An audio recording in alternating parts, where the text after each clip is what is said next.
David, is there cause for concern that the rupee is at such levels? I wouldn't say at the moment. Basically, it's been range-bound for the last few months. Certainly this month it has been weakening.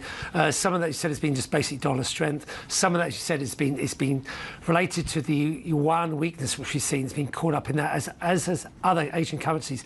Having said that, you're seeing the rupee slightly strengthen today as the yuan is stabilising. I think the next big risk really is the US PCE data coming out later this Friday. And remember, with Fed Chair Powell speaking later that day, if the data comes in strong and Powell sounds hawkish, then obviously the chance of US yields pushing higher rises. That will put more pressure on the rupee. But having said that, it does have the central bank, and India has plenty of reserves at 642 billion.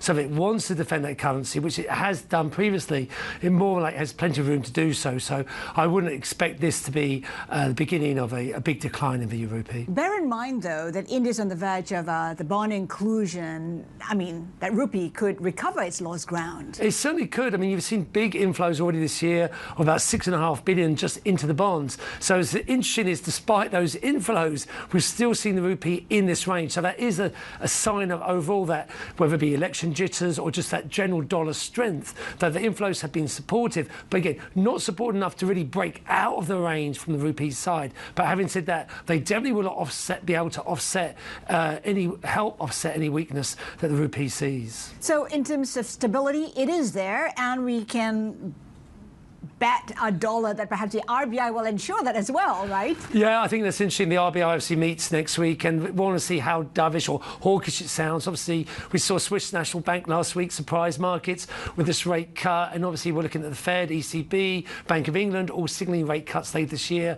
So the question is, how hawkish is the RBI? I think at the end of the day, said from the carry trade, it's always very appealing, and certainly if it remains in this range where stability, you look at implied volatility on the currency, it's very low. So certainly the markets aren't expecting the currency to break out, certainly to the downside anytime soon. How about the election? Is it likely to have any impact on the currency? I think because it's widely expected that Modi will win, obviously if that happens, then I think they'll be supportive. He's viewed as market positive.